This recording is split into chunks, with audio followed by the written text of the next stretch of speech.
Dopamine is a naturally occurring feel-good chemical that triggers our inner reward system. It's released when we eat delicious food, have sex, and, crucially, when we take addictive drugs. Absolutely right. So, dopamine is fundamental to survival, to reward, to noticing novelty, to surviving in our environment.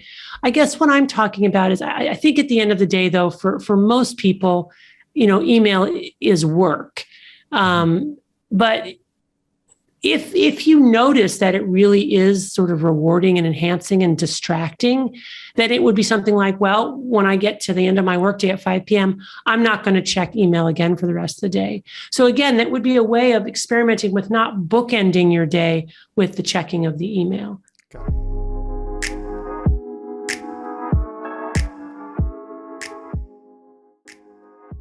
Dopamine Nation explains the personal and societal price of being ruled by the next fix, and how to manage it.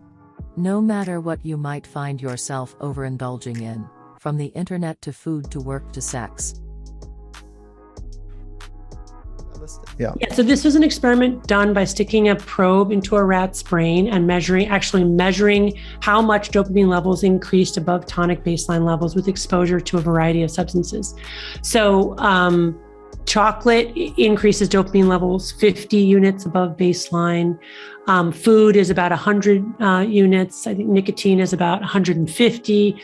Cocaine is about 250, and amphetamine is about 1,000 units above baseline. But a couple I think that requires a little bit of an explanation. First of all, one of the reasons that amphetamines are so high is because the mechanism of action of amphetamines is to release dopamine directly into the synapse, whereas other drugs are mediated through other opioid, endocannabinoid, and other endogenous systems. The final common pathway for all rewarding drugs and behaviors is dopamine, but not all of them work directly on dopamine. So that's one caveat. The other thing too is that rats are not people. So, we are using that analogously, but we're not exactly the same as rats. And then finally, I think this concept of drug of choice is really important, which is to say what tips your pleasure-pain balance hard to the side of pleasure may not tip my pleasure-pain balance hard to the side of pleasure, and that people are really different in that regard. Usually intoxicants are intoxicating for most people, but sometimes people can have a really strong positive reaction to alcohol, but not methamphetamines or not cannabis. So there is enormous individual variability. And I would just add that one of the reasons that I claim that we're all more vulnerable to addiction today is because we have drugs that didn't even exist before, things like video games and social media.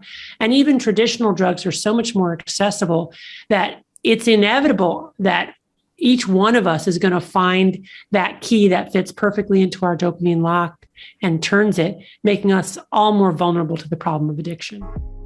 When a person posts a picture, they may receive positive social feedback, which stimulates the brain to release dopamine, rewarding that behavior and perpetuating the social media habit. And again, it's not to say that social media is a bad thing in all instances.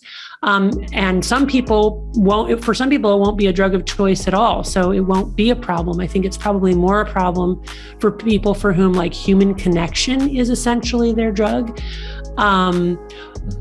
Also, I think it's important to define what social media is. When I think about social media as a drug, I am not talking about all of the ways in which people exchange images, texts, and ideas online.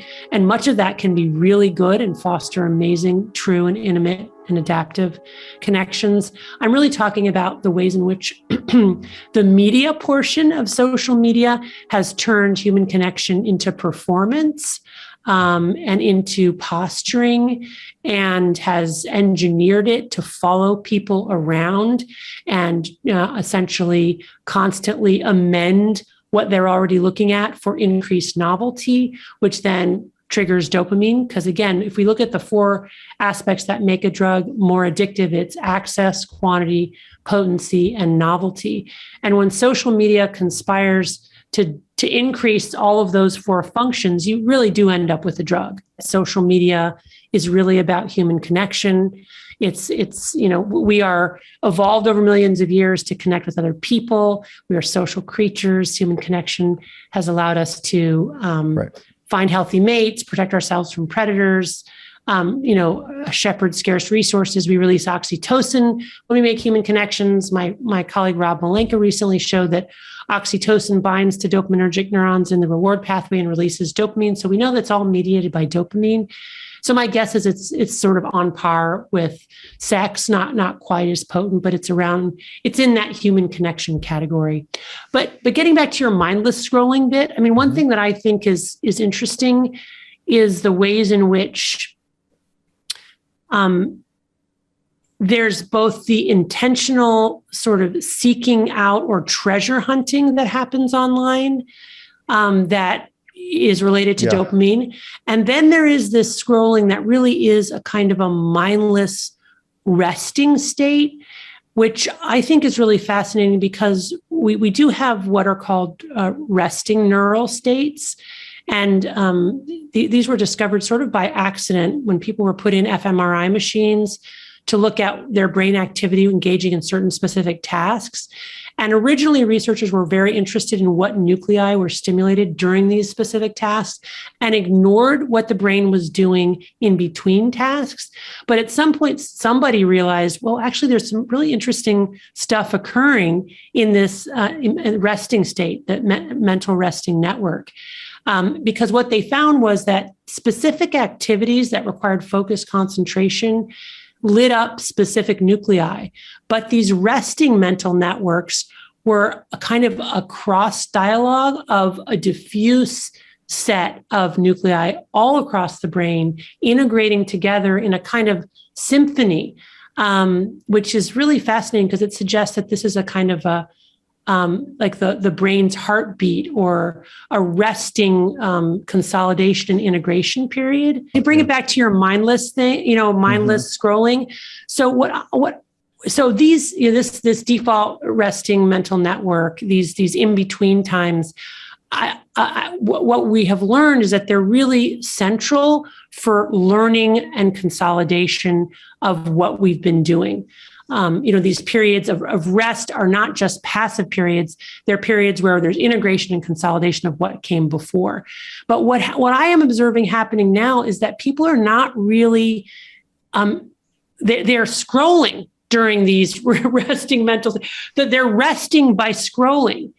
And I just wonder about, what the implication of that will be. That the brain is actually the social organ of the body.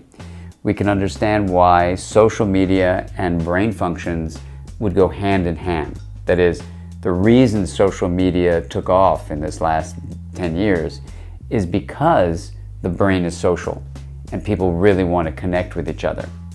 And then when social media was designed and keeps on creating itself, then the social media, in fact, is going to be shaping the brain so that the brain is responsive to culture.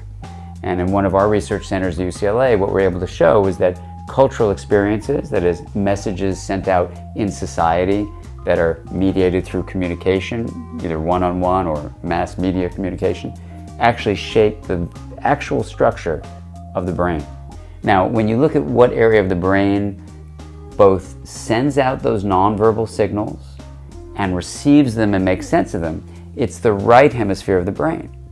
And the right hemisphere of the brain is much more closely connected to the lower regions, so the higher right areas are connected to the lower regions of the brain, and those lower regions work with the body itself to create our emotions, to give us the felt texture of lived life.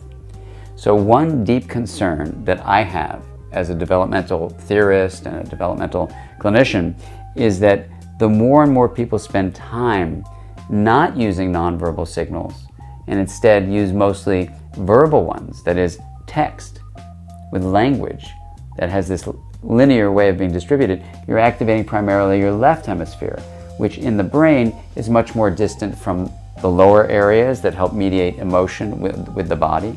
And even autobiographical memory is dominant on the right side. So you're much more into just logistics. Even thinking about how people are going to care about you or like you is a left brain thing, which is fascinating. It's called social display rules. So from a hemisphere point of view, what I'm deeply concerned about is if social media, email, texting are not actually getting people more face-to-face time with each other or getting them in touch with even what's going on inside of them, then the new generation will be much more used to a very surface level of experiencing the world. Addiction makes someone unable to control their behavior and maybe even neglect or lose interest in other healthy activities. There are also often profound changes in appearance and noticeable abandonment of hygiene. Other symptoms include anxiety, irritability, tremors, shaking, vomiting, a loss of appetite, and the list goes on. How many hours per day would you say that Shahir is on his on the internet in general? I would say like he's like always on his phone, either in class, washroom, walking, talking. Like I think we have no sense of communication anymore, you know? Honestly, I don't think I know him like anymore. Well, addiction exerts a long, powerful influence on your brain's pleasure center. You can also think of it as your brain being hijacked by certain substances like alcohol, nicotine, or different behaviors like eating and gambling. All these end up releasing a lot of dopamine in the brain. Dopamine is a neurotransmitter and is also known as the feel-good chemical. All this extra rush of dopamine activates the brain's pleasure circuitry and puts it into overdrive, which is why it feels so good. So CBT stands for Cognitive Behavioral Therapy, and cognitive refers to the way people think and behavioral to the way people act. The basic idea behind CBT is that our thoughts on a situation will affect how we feel and act in that situation.